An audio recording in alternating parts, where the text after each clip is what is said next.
Jesus, terapeuta e cabalista, por Mário Satis.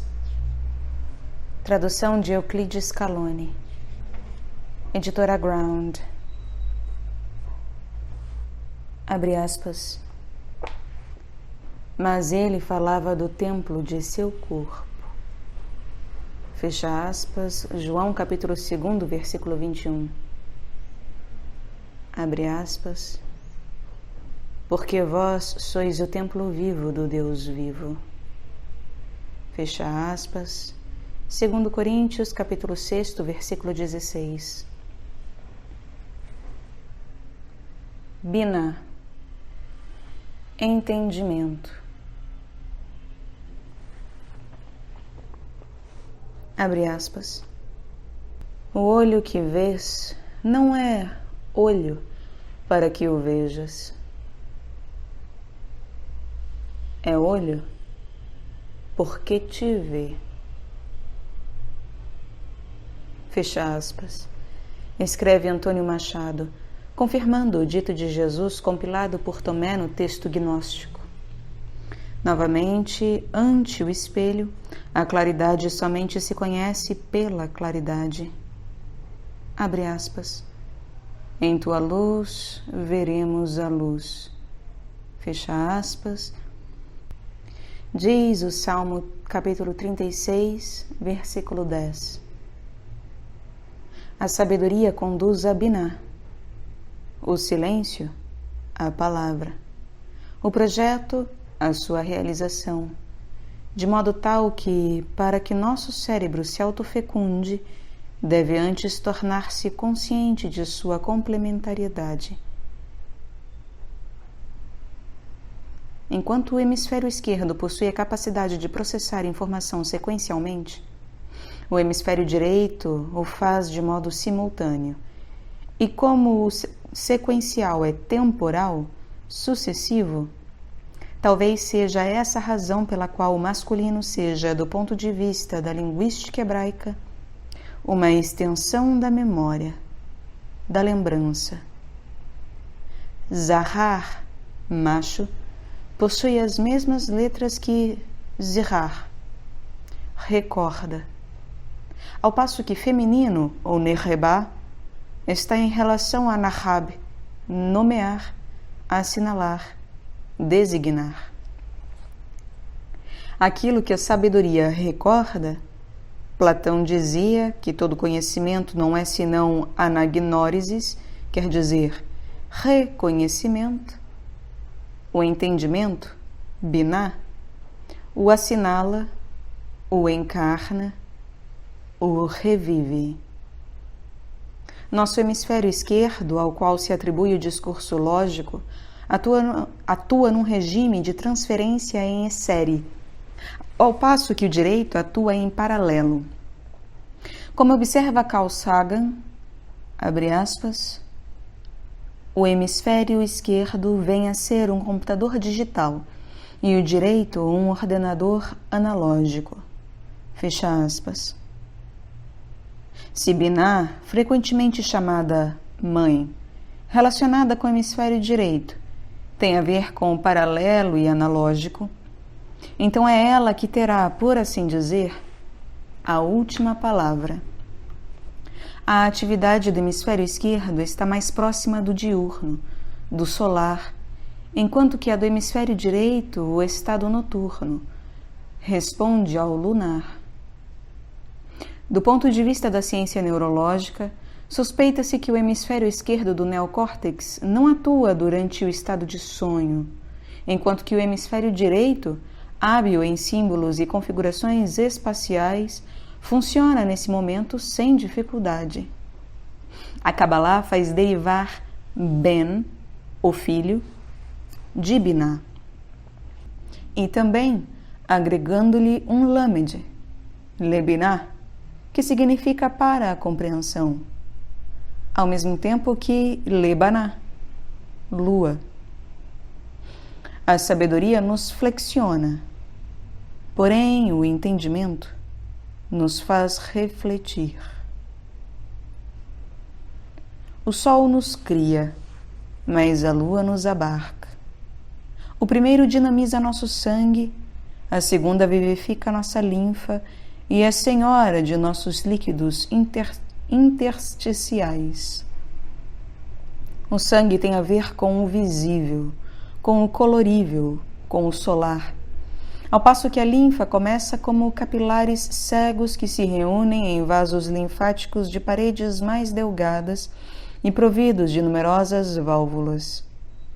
E assim como os glóbulos brancos ou leucócitos fazem parte de nosso sistema imunológico, de modo semelhante à linfa, os gânglios linfáticos são estações filtradoras de defesa contra os agentes infecciosos.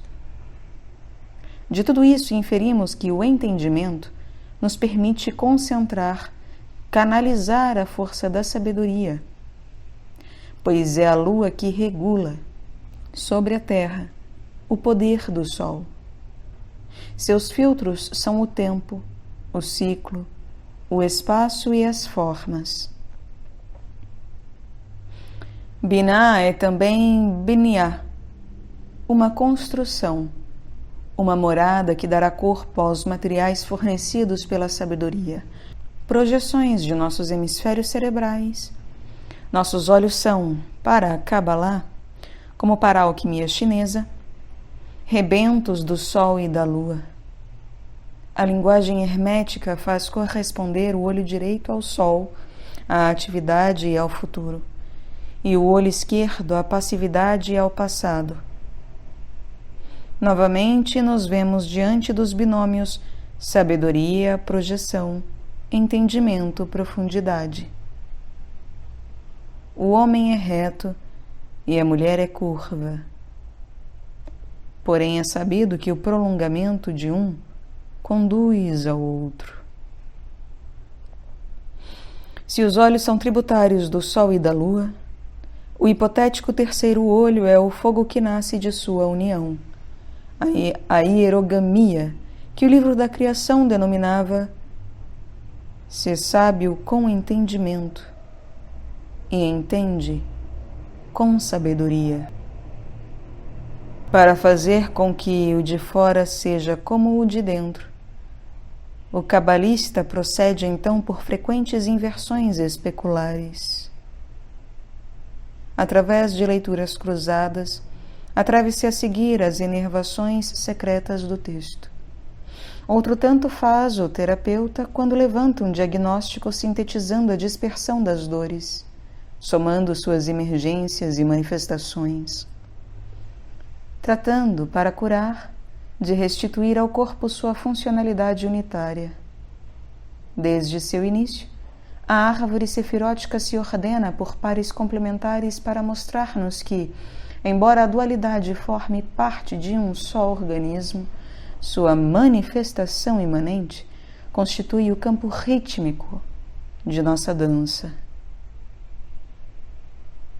O orvalho deverá percorrer, seguindo o traçado do relâmpago, as 32 sendas, assistindo com sua graça de ressurreição o alto e o baixo, o próximo e o distante, promovendo a mudança, metabole, palavra grega que indica, num contexto espiritual, transição, desprendimento da velha pele e aparecimento da nova, e muito especialmente, facilitando a circulação energética. Em Provérbios, capítulo 3, versículo 19, se lê o que para muitos cabalistas está na origem das 3 primeiras sefiró. Abre aspas. Foi pela sabedoria, Chokhmah, que o Senhor criou a terra. Foi com a inteligência, Tebuná, ou Biná, que ele ordenou os céus. Foi pela ciência, Dató, ou Daat, que se fenderam os abismos, e por ela as nuvens destilam orvalho. Fecha aspas. fletindo suavemente abaixo por meio da coroa. Os 2 hemisférios cerebrais recebem esse líquido fantástico e permitem que o iniciado observe o abismal da arte, a ciência, 11ª sefirá invisível que não tardará a ser deslocada até ocupar o lugar flutuante que lhe corresponde hoje entre o coração e a cabeça, assistindo, como porta, a todos os trânsitos reveladores entre o visível e o invisível, o audível e o inaudível. Se no princípio da arte era considerada como uma espécie de corpo caloso que unia o pai e a mãe, logo será a tradução exata da gnose, contraponto e polo do que penetra pelo cocoruto. Atribuindo a sabedoria à letra Aleph, primeira na ordem alfabética, e Bet ao entendimento, temos o valor 1 para o hemisfério esquerdo e 2 para o direito. Muitos provérbios atribuem a Binah a capacidade de comparar, que é sempre posterior à busca da sabedoria.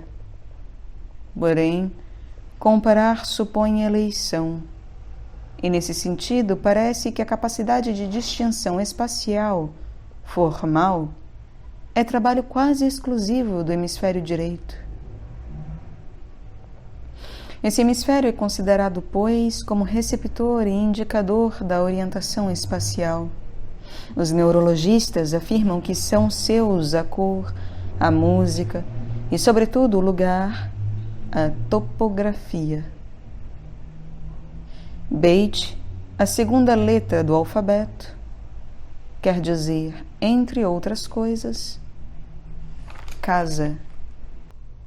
Enquanto o hemisfério esquerdo exerce seu predomínio sobre a linguagem e as matemáticas, ambas sequenciais, de certo modo irreversíveis enquanto manifestações demonstrativas. Não posso inverter energia igual a massa multiplicada pela velocidade da luz ao quadrado, sem variar todo o conceito.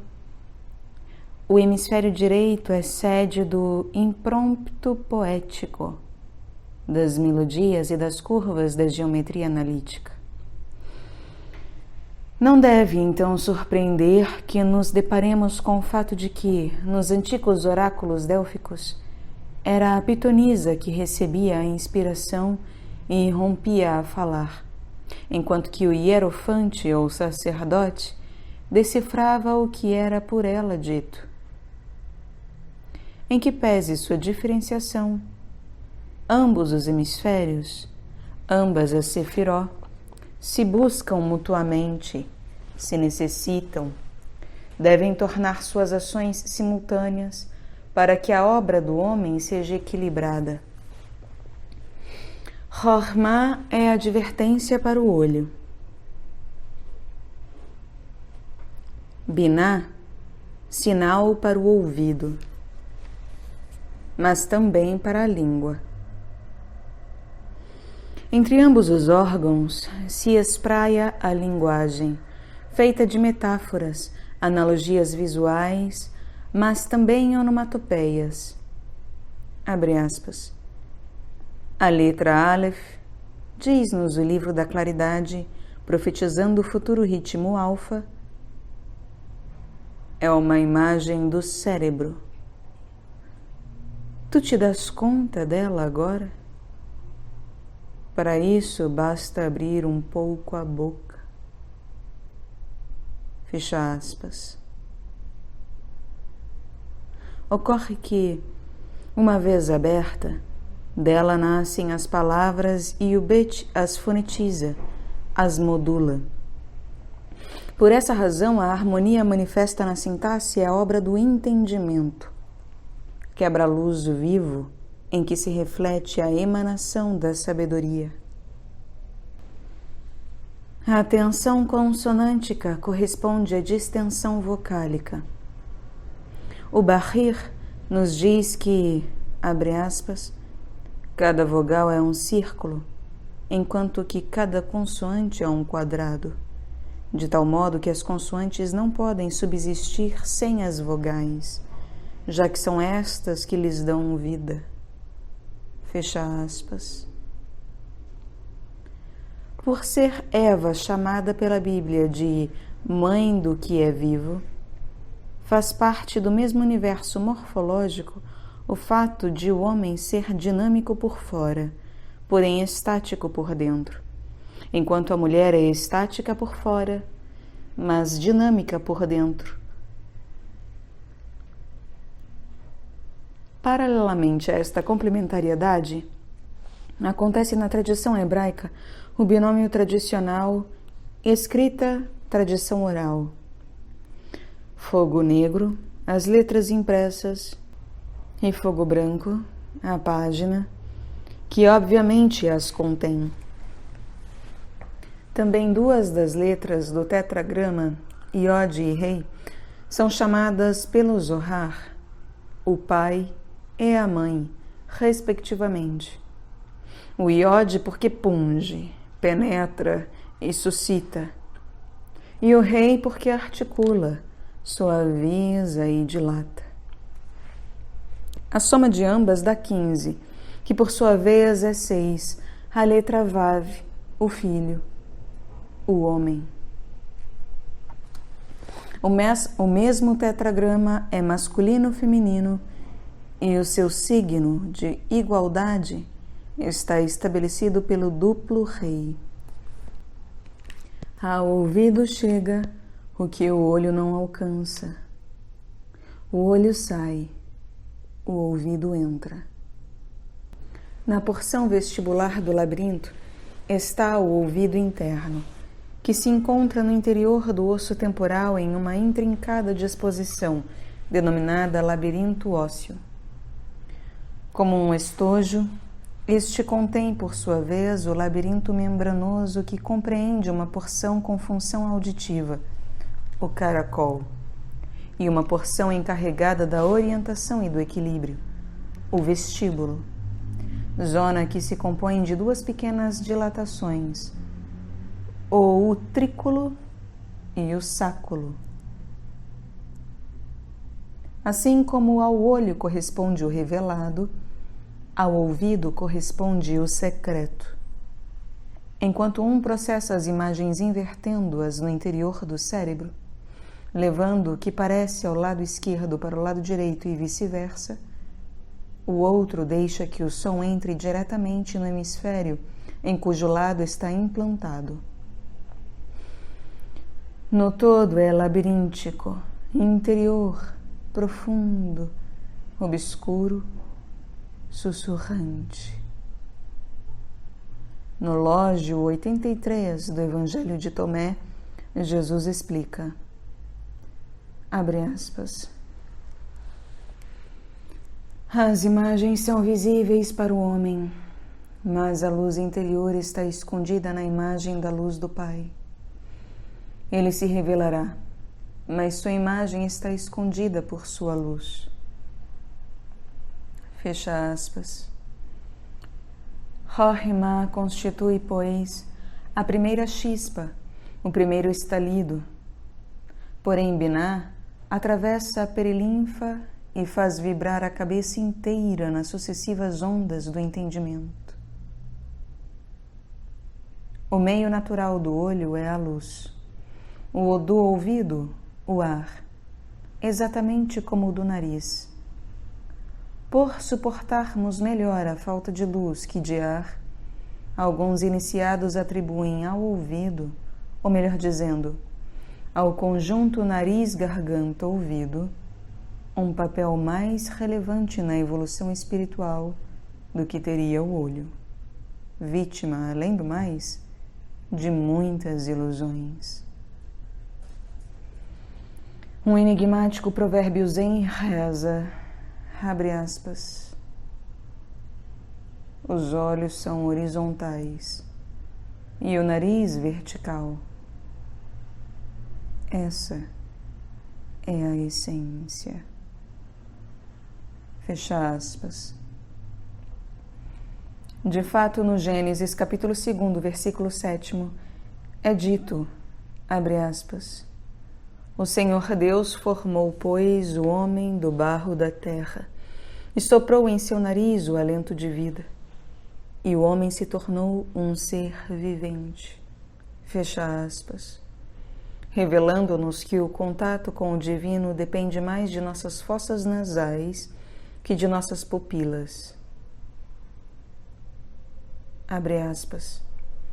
Antes de concretizar-se em palavra, escreve Safran em seu tratado sobre a Kabbalah, o Ruach, ou o Espírito, se concretiza em Reach, perfume. Fecha aspas. Esta a razão pela qual o altar dos perfumes ocupava um lugar tão destacado no Templo de Salomão. Porém, se o Sol e a Lua estavam em correspondência com nossos olhos, também o estão com as fossas nasais, cujo alternado ritmo circadiano varia segundo a altura do Sol e a posição da Lua. Aprender a respirar é aprender a dilatar e iluminar a consciência, tal como a postula o yoga, levando em conta que para o médico Paracelso, abre aspas, o ar é o meio pelo qual se transmitem as enfermidades, fecha aspas, prestar atenção ao nosso aparelho respiratório não é irrelevante. Jesus sustenta que a verdadeira liberdade é irmã do indeterminado, do invisível. Flui com o ar, com o vento que, como diz João capítulo 3, versículo 8, abre aspas, sopra onde queres e ouve-lhes o ruído, mas não sabes de onde vem, nem para onde vai. Assim acontece com aquele que nasceu do Espírito. Fecha aspas.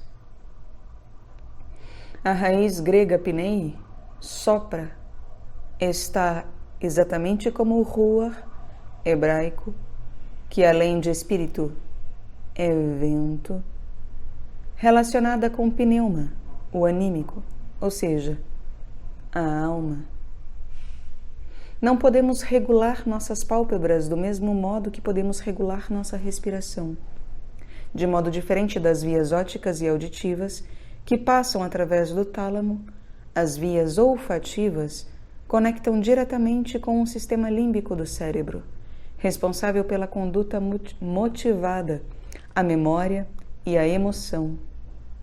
Se lembrarmos agora a relação cabalística entre o aroma e o espírito, compreenderemos por que, de certo modo, nascer pelo espírito tem a ver com os perfumes que extraímos da brisa de nossa própria respiração. Pois o controle, a consciência que obtemos de nossa respiração, determinará em maior ou menor medida a fluidez com que ligamos a sabedoria ao entendimento.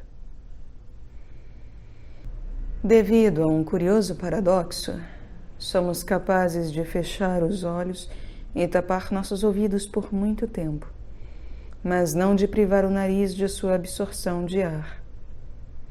E apesar desse condicionamento, em nosso ser aeróbico está, como diz o mestre, nossa liberdade. Os dois hemisférios do cérebro, então, coordenam suas funções como pai e mãe, o lógico e o analógico. Pelo esquerdo, a expansão, pelo direito, a profundidade. Porém, pela sutil ponte do corpo caloso, a comissura de nosso sorriso interior único. No capítulo 8,1 do livro de Tomás, está dito, abre aspas, o sol e a lua lhes darão um doce aroma, ao ar, ao espírito, a terra e a água. Porque se o sol não brilha sobre eles, estes corpos se consumirão e morrerão como a cisânia ou a erva. Fecha aspas. Esse sol é a Chokhmah, a sabedoria, que semeia na luz, Binah, a semente do entendimento. Ambos unidos, manifesta-se o que a Kabbalah chama Mahshabah, o pensamento. Rebento tanto do olho quanto do ouvido, e a respeito do qual o livro da claridade nos explica. Abre aspas. Está escrito no Eclesiastes, capítulo 1, versículo 8. Nunca se sacia o olho de ver, nem o ouvido de ouvir. O que significa que tanto o olho como o ouvido extraem sua força de Mahshabah, o pensamento divino. Fecha aspas. Este não suporta nenhuma visão, e por isso, continua o Bahir, é limitado. Entre os cabalistas provinciais do grupo I1, no século XII, falava-se com frequência de um pensamento puro, um pensamento original, que seria o que é a luz branca para o espectro cromático. Conhecemos o valor gemátrico, numérico desse Mahshabah. Mem, que é igual a 40, Het, igual a 8, Shin, igual a 300, Bet, igual a 2, Re, igual a 5, que somados dá 355, que somado é igual a 13. Cifra, que é a de Ahabah, amor, tanto como a de Bereshit, no princípio. Por isso se diz que o princípio é um princípio de amor que se manifesta através do pensamento e que este é produto, por sua vez, da união da sabedoria com o entendimento. O Zohar, ao falar da lateralidade, atribui a profecia ao lado masculino, cérebro esquerdo e, portanto, lado direito, enquanto que os sonhos pertencem ao mundo feminino, cérebro direito, lado esquerdo.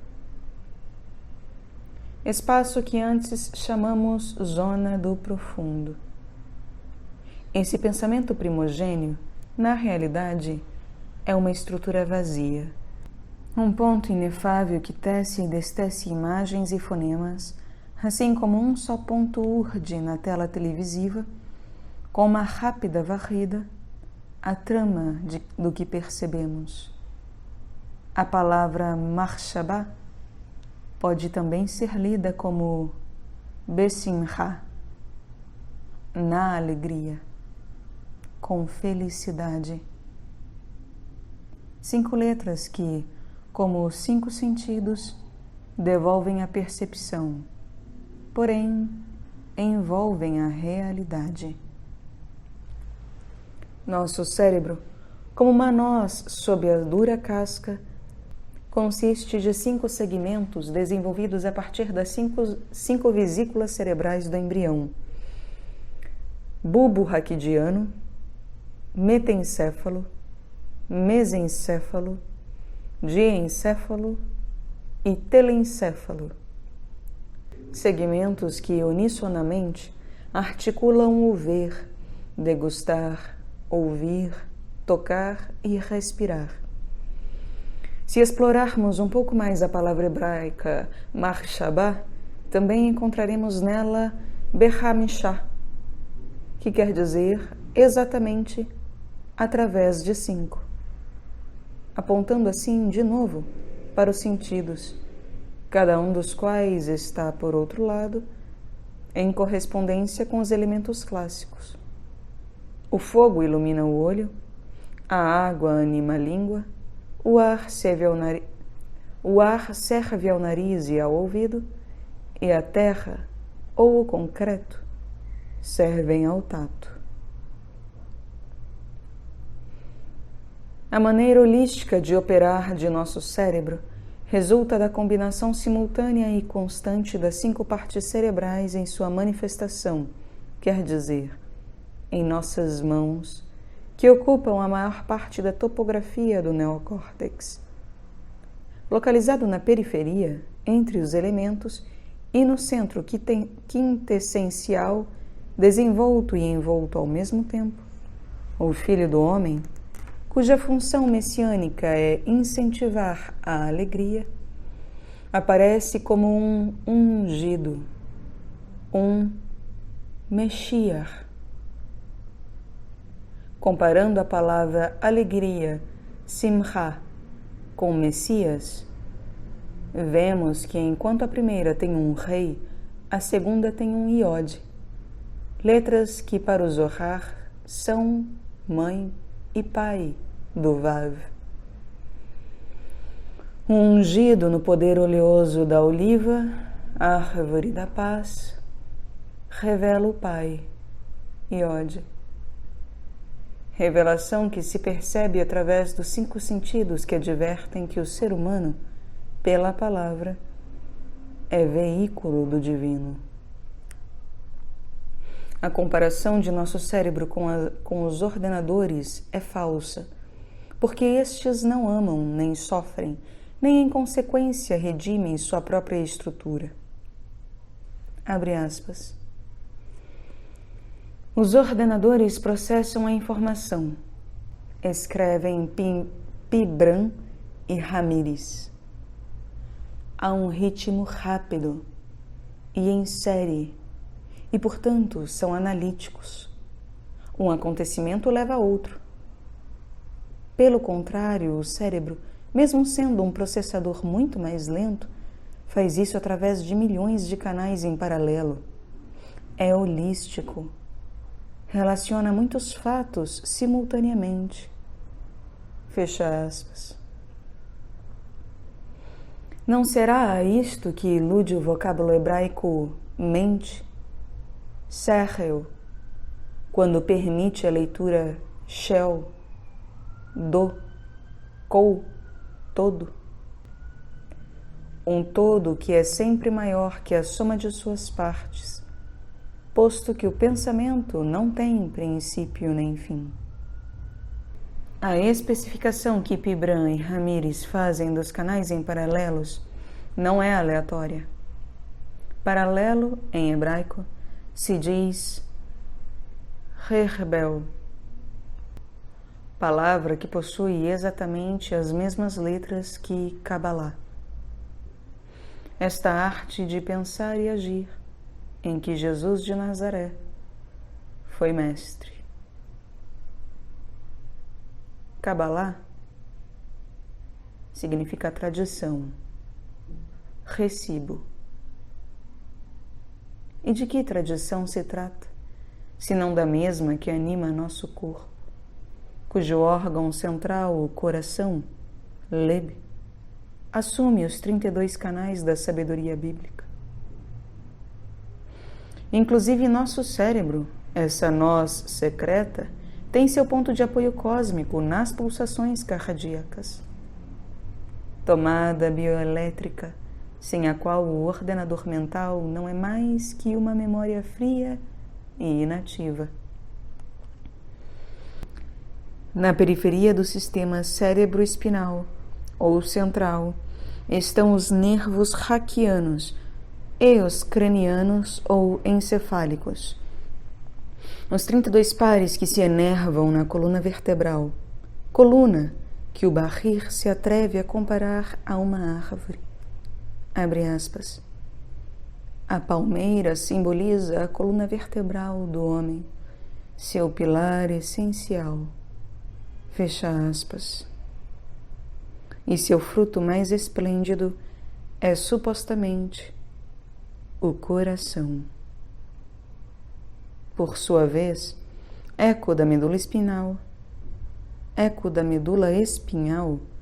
nosso grande simpático ganglionar tem 2 canais de 23 gânglios situados de ambos os lados da medula espinhal que permitem e alimentam as funções da respiração, circulação, secreções e, em geral, todas as pertencentes à vida de nutrição. Não nos lembra esta última cifra, os 23 pares de cromossomos? Se a genética nos codifica desde o coração das células, o coração, por sua vez, pela inversão e reversão de suas palpitações, nos torna conscientes de nossa situação entre as asas do Verbo. Inversões, reflexos e polaridades que estão em relação de reciprocidade. Tais são as posturas de dança do metabolismo que todo curador outra coisa não faz senão restabelecer quando está defasado. Porém, a complementariedade polar de nosso cérebro não é unicamente estrutural, um mero dado arquitetônico, morfológico. Também existe e palpita em suas reações químicas. A atividade neural se mede por seu potencial de ação. O lado interior de uma membrana, do neurônio, passa de uma carga negativa a uma carga positiva, ocorrendo o contrário com o exterior, fenômeno denominado despolarização. Em seguida, e como consequência desta última, produz-se uma repolarização, isto é, volta-se a um valor de potencial ligeiramente inferior ao repouso que, por fim, se alcança dito potencial. Essa mágica operação se produz em razão dos ânions orgânicos negativos e cátions de potássio que dão carga negativa ao interior, enquanto que no exterior há cátions de sódio, os quais conferem carga positiva a esta zona. Deste modo, poderíamos assimilar o ardente potássio à sabedoria, por exemplo, e ao branco sódio, o entendimento. A separação entre o exterior e o interior, assim como a separação entre o primeiro e o último, o côncavo e o convexo, é ilusória. Ambos os aspectos se alternam na mesma realidade. A condução de cada impulso nervoso, e por isso de nossa relação informática com o meio circundante, depende desse jogo, desse intercâmbio de dons, dessa permuta entre o positivo e o negativo, entre o macro e o micro. Abre aspas. Se alguém quer ser o primeiro, diz o Nazareno em Marcos capítulo 9, versículo 35, seja o último de todos e o servo de todos. E, tomando um menino, colocou-o no meio deles, abraçou-o e disse-lhes: todo o que recebe a um destes meninos em meu nome, a mim é que recebe. E todo o que recebe a mim, não me recebe a mim, mas àquele que me enviou. Fecha aspas. Nesse versículo, Jesus assinala a reversibilidade dos atos humanos e sua mútua interdependência, aludindo para isso a uma velha lei hermética de cunho egípcio. Nós, seres humanos, somos lágrimas de Ra, o Sol. Portanto, o segredo está no olho, janela da alma. É somente através de nossas emoções, do pranto amargo e também doce, que somos fiéis à nossa linhagem. As crianças, pensa Jesus, têm essa facilidade, uma oscilatória e viva tendência às lágrimas e ao sorriso, ao saudável, ao espontâneo. No Evangelho de Tomé podemos ler, abre aspas, Se tiras o que está dentro de ti, o que não tiras te destruirá. Fecha aspas. Existe melhor doutrina metabólica do que esta? O menino, como a menina de seus olhos, está vazio, em geral, de preconceitos. É elástico, flexível, polimorfo. Alguns cabalistas e mestres, como Rabbi Dov Ber, sustentam que das crianças temos que aprender 3 coisas. Primeiro, estão contentes sem motivo especial. Segundo, não estão ociosas nem por um instante. E terceiro, quando necessitam de algo, exigem-no com vigor. Este último aspecto nos indica quanta enfermidade há na procrastinação, na esperança vã. A saúde sempre é aqui e agora. Uma conquista cotidiana, mas também uma alegria e um contínuo interesse nas belezas do mundo, nos tesouros da natureza. Do Portal, em sua obra sobre as cores simbólicas, afirma que o vermelho é amor e vontade, o azul, entendimento e inteligência, e o verde, ato vivo. Unindo Chokhmah e Binah, o discípulo busca o verde, o rebento, a brotação do vivo. A palavra hebraica para verde é Yarok, cuja gematria dá Iod igual a 10, Reish igual a 200, Kof igual a 100, 310. A mesma cifra de Yesh, a substância, o ser, a realidade. Bastará lembrar que um dos nomes messiânicos é Tzemach, o rebento, broto, mas também crescer, desenvolver-se, para justificar o precedente. Em Zacarias, capítulo 6, versículo 12, está escrito, abre aspas, eis o homem cujo nome é broto, o qual brotará de suas raízes e edificará o templo do Criador. Fecha aspas. Porém, para que esse renovo se transmita a nós, devemos, tal como diz o Evangelho de Tomé, participar de seu sagrado oxigênio, boca a boca. Abre aspas. Quem beber de minha boca se tornará como eu, e eu serei o que ele é, e as coisas ocultas lhe serão reveladas. Fecha aspas. Além disso, por aliteração cabalística, renovo pode ler-se como Hametz, que quer dizer levedura.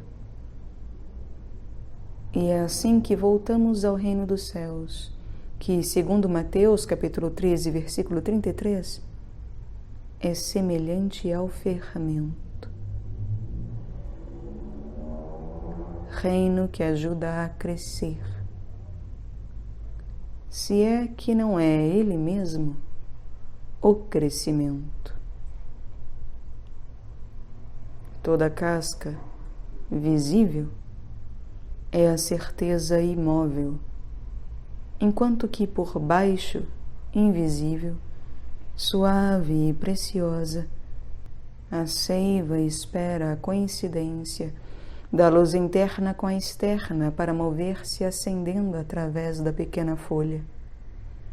Trabalho parecido devem realizar os iniciados. Converter fótons em alimentos, energia lumínica em matéria viva.